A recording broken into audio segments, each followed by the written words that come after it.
You're welcome to your TV show, online TV show on Nigeria market. As usual, we're excited this morning to join you all over Nigeria. We're talking about economy here, and it's interesting for us to understand that this platform is always coming with issues concerning economy as far as we know. The philosophy of this program, Nigeria Market, as you know, is an advocacy program that will dwell mostly on how we can be able to revive our economy. And this morning, our topic and focus will be directed to how the economy of our nation, Nigeria, in the southeastern state is actually faring. With me in the studio this morning is no other person, my usual discussant, and who is also here with me to share your view. You're welcome this morning, Mr. Chimene. Yeah, good morning and thanks for joining us again on Nigerian Market. Very good.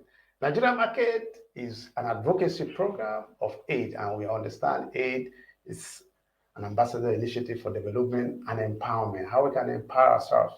So this advocacy is to actually let Nigerians know that we must look inward to always think how we can be self-sufficient. Yes, it's no longer news on the air that the economy of our nation is actually battered. And as it's battered, it's fragile, so we need to actually protect it. So this platform always want to x-ray and try to spotlight areas that we need to sit up and see how we can manage the economy to be able to keep the government and the economy in a shape that everyone can be able to cope and live well. So particularly we're looking at the sit-at-home order being imposed by IPOB in the southeastern state of Nigeria. For a few weeks or months now, we understand this zone actually been having a setback on the economy. And you understand when we talk about sit-at-home, what the zone has been experiencing. You talk about man-hour lost, the economy, markets, and all that. People are deserting, businessmen are deserting the zone and the area. And this all has some economic implication to the economy. So we're going to highlight on this. And with me, as we've actually let our viewers understand that it's always a discussion that we need their input so they are not left out. So you're listening to us or watching us or like you to make your inputs. If necessary, we're going to open up our lines and so that you can call in and also share your view as regards to this issue, because it's actually biting us. And this platform will always bring it to fore so that we discuss and see how we can have a way forward.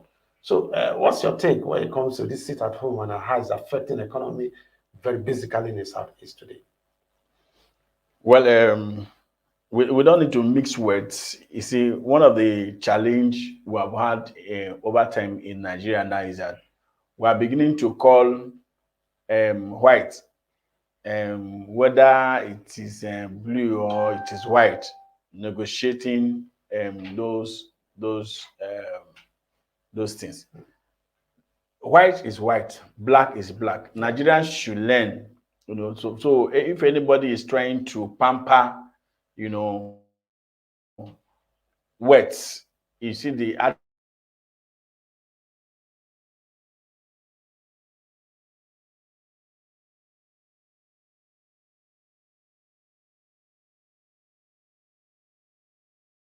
southeastern states now, which supposed to be the industrial state, those when we say here, the China of Nigeria, Industrial hub.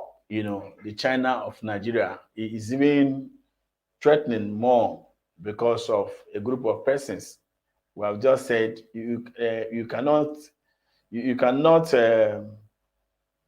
be so angry that you throw away a baby, with the bad water, the bathing water. You throw it away because you finish. That's what we're just trying to say.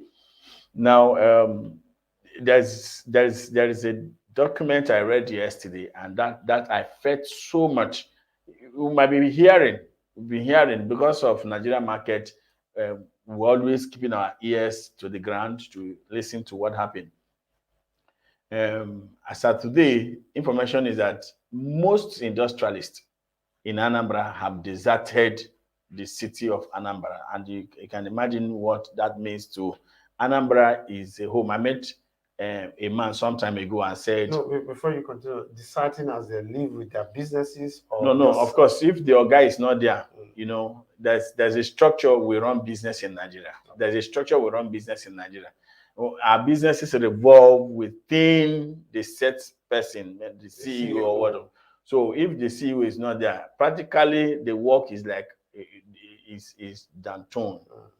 You can't have the maximum the staffs we get, and then so those are input. Yes, of course, definitely. That's how most businesses are structured in Nigeria. I've seen a lot of offices you go and they just tell you Oga is not in town, and that paralyzes. The other staffs are in town, but Oga is not in town. Therefore, nobody is in town. Okay, so that's what we should just look at. Now, I was saying I met a man sometime last year when we were talking about I think that was even the peak of when the vision for Nigerian market came. We were discussing, and he said in Anambra, what they do, when they want to, is a businessman, is into real estate, and probably they have a way of, giving back to those in government, just to ensure that they get what they want. He said they don't take anybody to bring architect to begin to design a building for them. They just take you to Anambra, take you to their community. By the time they take you through 10 houses, you'll be compelled to pick one. That's how rich, that's how intelligent, resourceful these people are. Before now, they will tell you an Anambra man doesn't care the government job. He's interested in his business. Okay. So all these things are almost eroding. If you go to Imo State, information is that research and this thing is that Imo State have like the highest number of hotels. You have not seen hotels in Abuja. And I can tell you, most hotels you are seeing in Abuja, go to Imo State, you will still see the likes of it in Imo State, because most of them are also owned by the same people. So Imo State have today, when it comes to hospitality business in Imo State, which is like the highest, because there's no industry there so much. So the hospitality industry seems to be the dominating industry, and that is already just eroding. Then you go to Abia State, it's the same thing. Aba, as we know it. Now, every Monday and Friday, there is an order. Sit at home. So in the whole of Opiweka, and these are markets that service the whole of South, not just southeastern states now. So what they are doing is affecting South, is affecting Southwest, is affecting North Central, because most of the traders we see, are also buying their goods from Onitsha market, especially when it comes to wares and a lot of those tires. A lot of those things are coming through. I wouldn't want you to limit it to Nigeria. I think you should even go off Nigeria. No, we're talking first, because we are talking about Nigeria economy. All right. So this is how, a group of persons are already contributing to truncating or strangulating now, strangulating the economy of the nation because of, yes, an agitation is good. But I think that the best agitation is with the dialogue and not just give an outright decision. Now, the question is whether these people know the implication of this. We are coming to the main cruise of our discussion today, where we're focusing on southeastern states. Like I said, the article, there was a document I read yesterday, that was giving analysis of one of the leading Pentecostal churches in Nigeria today, talking about the Lord chosen, who the general overseer or the founder, Pastor Lazarus Umoka, now has a program, an annual conventions or retreat, which holds in his state. He's from Mbidi in Imo State. Now, this program holds every January in the state. And then that's the write-up, chronicle the business activities that takes place within this period. And you agree with me that January, February are not friendly period because a lot of persons will have exhausted, their pockets and their investments to celebrate the Christmas. Now, but for these ones, there is a calculated program that holds that period that helps to empower the residents of Mbidi, Imo State as a whole, and the neighboring Anambra State.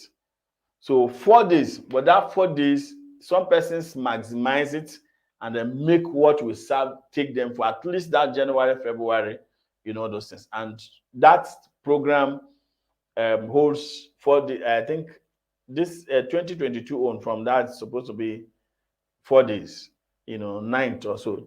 Okay, what you're actually trying to point out is that the world choosing, the whole Nigeria, everywhere converge in that area for their annual international convention. That should be huge. That should be huge. No. I think there's a breakdown. There's a breakdown. Let me quickly, so that people who are listening, will really know that we are talking practical.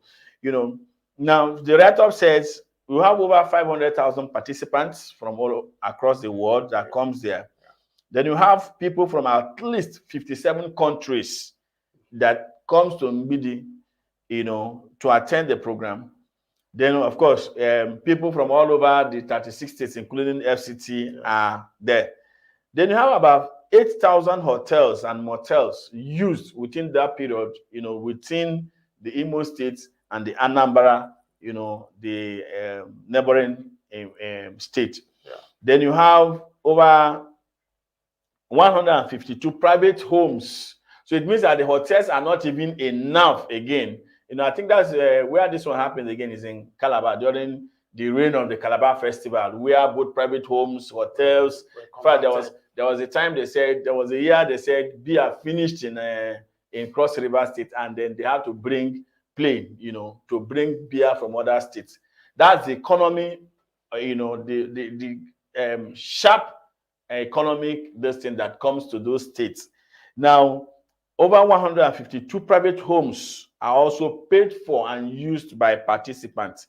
And of course, the Imo State Airport in these 4 days will work, at least for like 50% optimal operation. Now, because of the sit-at-home order by IPOB, for the first time that this program will be moved from Imo State, Mbidi specifically, to Lagos. Lagos is already the economic nerve center, bubbling with economic activities January to December. Already. Now this is an added one to Lagos. I saw this document yesterday and I felt so bad. And what was the reason? Safety of the participants. Because you have foreigners who will come in. Some will come on Friday, and IPOB sit-at-home order is on Fridays and Mondays. So hotels. So of course, so the hotels will not be open. So I'm wondering, the people who are the architects of this IPOB struggle, who are coming. Of course, if you have a project, let me use the word project. You should also have a time plan, constant activities that you have planned, to execute this project. I'm asking them, these same southeastern states that you are crumbling their economy, are you not helping them? Or you want them to kill or to die before you achieve the Biafra agitation? All right, before you continue, I think it's interesting that our viewers may need to follow us up and understand our focus this morning so that we'll have a holistic discussion, because we've always said this program is for us and it's for everyone to actually partake and make his own decision. We're looking at the economic effect on the southeastern states as regards to the fallout of sit-at-home order in place by the IPOB members. And from what you have analyzed, it's quite huge that if a convention that is normally held every year and that brings business activity to that zone is going to be moved from that zone to another zone, then it's going to hit hard to that zone and the southeastern state. Well, you see, why are we discussing today? Nigeria market has been a darling, exciting program. You understand, on online television has decided to carve out to advocate on how we can be able to look inward and encourage Nigerians to do business, and so that our economy can actually grow, so that we can be able to, expand on our job opportunities and be self-sufficient. Then here we're talking about a zone that has been we even target an economic hub zone. Yeah. Because I want to give it to them. The Southeastern state people, they are business-like people, and we understand what comes from that zone economically. So if this sit at home actually is hitting on them, then our economy is actually going to be straight. And that's the reason why we are discussing. So you are listening to us and you want to partake, I think our lines and phone numbers, WhatsApp lines are on the screen. You can call and make your own contribution, because if we're talking about Nigeria here, so that we can actually have a robust discussion and see how we can bring solution to this issue, so that our economy can continue to strive, because it's already fragile. So just like you've said, I can see you talk about, what baffles me is that when hotels are already filled, then you're talking about converting private homes. Yeah. So that's to tell you that it's quite huge. And that is what we're talking about. You see, per capita income is what we should always preach here, so that if individuals can be involved in economic activities, then our per capita income can increase. And we mentioned they brought the hotels and all that. Yeah. Now, we have not talked about those who will bring their clothes to sell, yeah. Those who will bring food to sell, those who will bring books to sell. They're huge. It's a carnival itself. Yes. It's a carnival Yes. itself. So it's huge. An economic activity Yeah. that actually will build this. But then we must also begin to ask why. What should Nigeria do so that this insecurity too can also help? We have allowed some of these things. Probably it's because the government didn't nip it at bud and allow it to grow to become a hydra stuff, I'd call it. So you see, sometimes bad people, or we'll call them extremists. I believe the people who actually had this dream had actually seen that it's biting on the economy. But the die-hard persons who actually say, "It's my life, I'm going to stick at this issue, at this call or this drive." Therefore, they don't care whatever the danger that they sit at home is imposing on them. So it is necessary that the zone itself to come together and see how they can be able to, call the persons or the people involved, the group involved, to order, so that they can allow others to strive. Because you can't force everybody, you can't coerce everybody to join your ideology, your belief in your dream. Whatever. And so that actually will also go a long way to see how we can begin to curb these excesses. But then we have nothing than to say, it's our economy we're looking at, so there's need for us to see how we can, give a second look and give way for economy to thrive in that zone.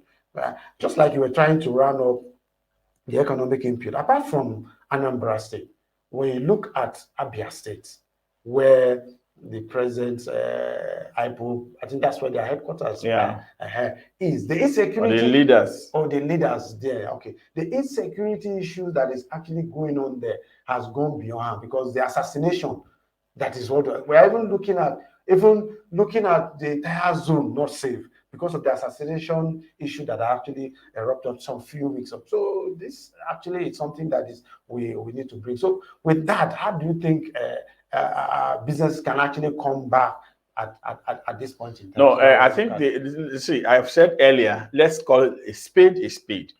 I think it's time we preach to, our southeastern brothers and sisters.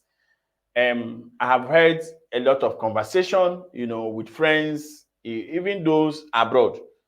It's time we begin to talk to whosoever is leading this IPOB. Agitation is natural. But dialogue is the best form of agitation. Okay, so you dialogue. Let us know where we'll get it right, and how we'll make things happen, Now, for the business of these people, they should just check what happened after the Biafra war.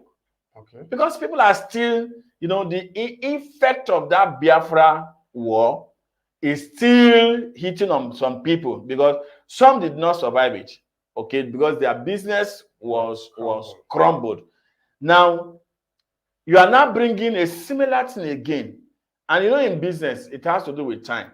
Every 1 minute you lose is irrecoverable for life. So for 24 hours of every Friday and Monday, businesses are paralyzed. There are some that won't recover because you never can tell the day you will have a massive sale of your business. So you are gradually killing the same people you are trying to protect. So if you kill them by, this is starvation. If you starve them of their source of livelihood, what do you expect them? How do you expect them? A lot of these persons, there are so many menial businesses or jobs, you know. It is when they sell that day that they eat that day. So you go out in the morning, you know, to go and sell your gari or your ogu around that area. So many of those banana, you know, those who granite, you know, it is when they sell that day that they can feed that day. So they didn't sell on Friday. So how would they eat on Friday? So they carry over to Saturday. Saturday, Sunday, of course, you know, we're religious. The whole of Sunday, we're in church and all that. Then Monday, they are not selling. So you want them to die. And most of them will send their children to school through this same petty trade. So the people who are designing or who are planning, who are working with this IPOB should reason. You can't take because you want to kill a mosquito on your scrotum. Like they said, you now hit the scrotum.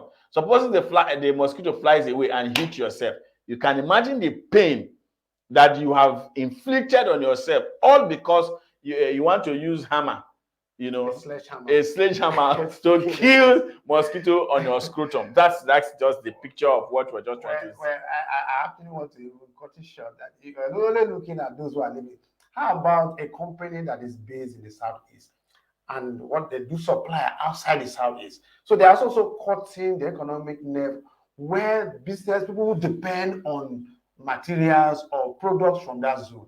For instance, what is Southeast known for? They are into manufacturing. They are into manufacturing, and if then weekly or monthly they manufacture and send their goods or product outside the Southeast to either the North Central or to the South. Remember that these zones are actually no, of course, I just mentioned yes. We're actually going to suffer economically too. So it's not only limited to the Southeast. No. It's in Nigeria economy. It's in Nigeria economy. Looking at here. Most clothes you wear, shoes you buy, just go to the market. I will tell you, Onitsha. It's coming from Onitsha. And the parts you use for your car is coming from Onitsha. All right. Now in Port Harcourt, where I grew up, I know how people go to Onitsha market because virtually all the traders, you know, that sells in Port Harcourt are buying from Onitsha market. It's the same thing to Akwa Ibom, to Cross River. You know, come to Abuja here, go to Kogi, go to any part of it. Of course. All right. So you are gradually killing this whole zone. Okay. Now, for instance, yes, Lagos is already there. If all the business, if a church can move such program to Lagos, now, I think last month, yes, or 2 weeks ago, so that's September ending, when the issue of late Dr. Chike Akwiri assassination thing came. Yes, when I contacted some of them, just said most of the industrialists, you know, have deserted the town. Well, it's interesting for us to actually bring this discussion to the bonus so that we can always share views and see how we can, you know, move ahead naturally. We understand the economy of our nation is actually fragile and it's quite at the edge of collapse and it's biting everyone. And Nigeria market will not sit down. We will always bring to you issues like this so that we can all put our heads together and discuss and see how we can get solution to the issue. So the solution, quickly before we leave, we have just a few minutes. What can we actually do at this point in time to actually nip or try to manage the situation at hand so that Nigerians can begin to, have hope back in this? Well, the solution is simple. For me, I think we are talking to the conscience of, these masterminders of this program. We have given you the clear picture, the damage this thing is causing, to the people you want to lead. So we are pleading to the conscience of the leaders. We have also said the leaders of southeastern states should come together. Yes, the governors have met. Then the traditional rulers should. The parents should talk to their children and their words, because these people have mothers, they have fathers. All right. So it's not as if you are providing anything for your parents. So you want your parents, you want your siblings to die. We want to plead to the conscience of these people. Let's come back to the round table. There are agitations here and there in Nigeria. The Niger Delta, agitation didn't close down this thing. They had a specific target, So let them look at how to come back to a round table. Like why I'm talking about the leadership, I still remember that during the time of the Niger Delta crisis, the leaders, most of the leaders, had to enter the creek. They went to meet the agitators in the creek to drop their arms, and that's the peace we are seeing. Niger Delta, yes, as much as they have the economic distance for Nigeria, southeastern states is also contributing so much to the economy of Nigeria. And so the leaders, please, we are calling on the leaders, we are calling on the traditional, they were calling on the religious leaders, because southeastern states also are, church, people. So please let everybody begin to preach this peace. All right. Let them understand that they are killing the economy of the people, which is too dangerous for. Thank you. You have actually dwelled within the Southeast. I also want to join my voice to say, having looked at the solution coming from the Southeastern leaders, we're also looking at the center. We're saying that the government should also look at this issue with the approach of carrot and stick approach, so that we can always have a level ground. Just like you earlier said from the beginning, that you don't throw the bad child with the bad water, or whatever. You don't throw a child with bad water. So we should, so that we can have an understanding and we have something to put our hands on and have to forge ahead, because that's the way forward. The way forward is that our country must survive and economic must grow, so that we can look inwards and be self-sufficient and be able to compete with other countries out there, economically. We want to thank you very much this morning for all those who have listened to us, who are watching us. We want to give you all the kudos for taking your time to listen. I will continue to encourage you to make your inputs, your comments. If you can make your comment, we can read it in our subsequent editions, so that we share views and see how we move forward. Once again, we want to appreciate you.